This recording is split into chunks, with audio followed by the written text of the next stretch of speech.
അപ്പം ഒരുപാട് ഇപ്പോ ആൾക്കാര് അമ്മയെ പോലുള്ളവരെ ഇങ്ങനെ ഫോളോ ചെയ്യുന്നുണ്ട് സ്ത്രീകളാണെങ്കിലും അതെ അതെ അത് കണ്ടിട്ട് എനിക്കും ആകണം എന്നുള്ള ഒരു രീതിയിൽ. ഇപ്പൊ പലരും വരുന്നുണ്ട്, ഹെവി എടുക്കുന്നുണ്ട്, JCB എടുക്കുന്നുണ്ട് പെണ്ണുങ്ങളൊക്കെ. നേരത്തെ ഒന്നും അങ്ങനെ ആരും രംഗത്തോട്ട് വരുന്നില്ല.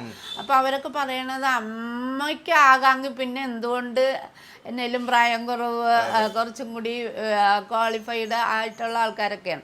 അപ്പൊ അവര് ആ ഒരു പ്രചോദനം ആവശ്യത്തിലേക്ക് അല്ലെങ്കിൽ പോലും ലൈസൻസ് എടുക്കുന്ന ആൾക്കാർ ഇപ്പോൾ ലേഡീസ് ഉണ്ട്. ഇന്നത്തെ കാലഘട്ടത്തിൽ കുറച്ച് സ്ത്രീകളൊക്കെ ഇങ്ങനെ നമ്മൾ വണ്ടി ഓടിച്ചു പോകുന്നു, ചിലപ്പോൾ ചിലർ ബുള്ളറ്റ് ഓടിച്ചു പോകുന്നുണ്ട്, ചിലർ ടൂ വീലറൊക്കെ ഓടിച്ചു പോകുന്നുണ്ട്. ഇപ്പോഴത്തെ ചെറിയ കുട്ടികളൊക്കെ ബുള്ളറ്റ്, പിന്നെ കല്ല് ഗിയറുള്ള വണ്ടി തന്നെ വേണമെന്ന് സാറ് നമ്മുടെ മന്ത്രിയും പറഞ്ഞിട്ടുള്ളത് കൊണ്ട് പിള്ളേരൊക്കെ പെൺപിള്ളേരെല്ലാം അങ്ങനത്തെ വണ്ടി ഓടിക്കും. അപ്പോൾ ഇങ്ങനെ ഉള്ളവരെ കാണുമ്പോഴേ ഇപ്പൊ ഈ കാലഘട്ടത്തിൽ കുറച്ചൊക്കെ മാറി വരുന്നുണ്ട് കുറെ. പക്ഷെ എന്നാൽ പോലും പലരും സ്ത്രീകൾ പോകുമ്പോൾ ദേടാ ഒരു പെണ്ണ് പോകുന്നു എന്നൊക്കെ പറയുന്നവർ ഇപ്പോഴും ഉണ്ട്.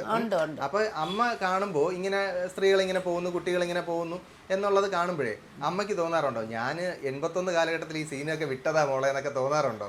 അങ്ങനെയല്ല, എനിക്ക് അഭിമാനമാണ് തോന്നുന്നത്. ഇപ്പോഴത്തെ കുട്ടികൾ നല്ലതായിട്ട് അത് കൈകാര്യം ചെയ്യാൻ പേടിയെന്ന് പറഞ്ഞത് ഇപ്പോഴത്തെ പെൺകുട്ടികൾക്കൊന്നും ഇല്ല. പിന്നെ വളരെ കുറച്ച് പേർക്കൊക്കെ ഉണ്ട്. ഇന്ന് തിരിഞ്ഞു നോക്കുമ്പോൾ പല തലമുറകൾ, എനിക്കൊന്ന് 3 തലമുറകളെ സ്വാധീനിക്കാൻ കഴിയുന്ന ഒരു സ്ത്രീ ശക്തിയായിട്ട് മാറിയതിൽ അമ്മയ്ക്ക് ശരിക്കും അഭിമാനമാണോ, സന്തോഷമാണോ, അതേ അത്ഭുതമാണോ? അത്ഭുതമാണ്. എനിക്ക് ഇങ്ങനെയൊന്നും സാധിക്കുമെന്ന് ഞാൻ വിചാരിച്ചിട്ടുള്ള ഒരു കാര്യമല്ല. ഇപ്പോൾ അപ്പൂപ്പൻ, മകൻ, പേരക്കുട്ടി, ആ ഒരു സ്റ്റേജിലോട്ട് എല്ലാവരും ഇങ്ങനെ വന്നു തുടങ്ങിയിട്ടുണ്ട്. അപ്പോൾ അതിനൊക്കെ ഒരു കാരണക്കാരി ആയതിൽ വളരെയധികം സന്തോഷമുണ്ട്.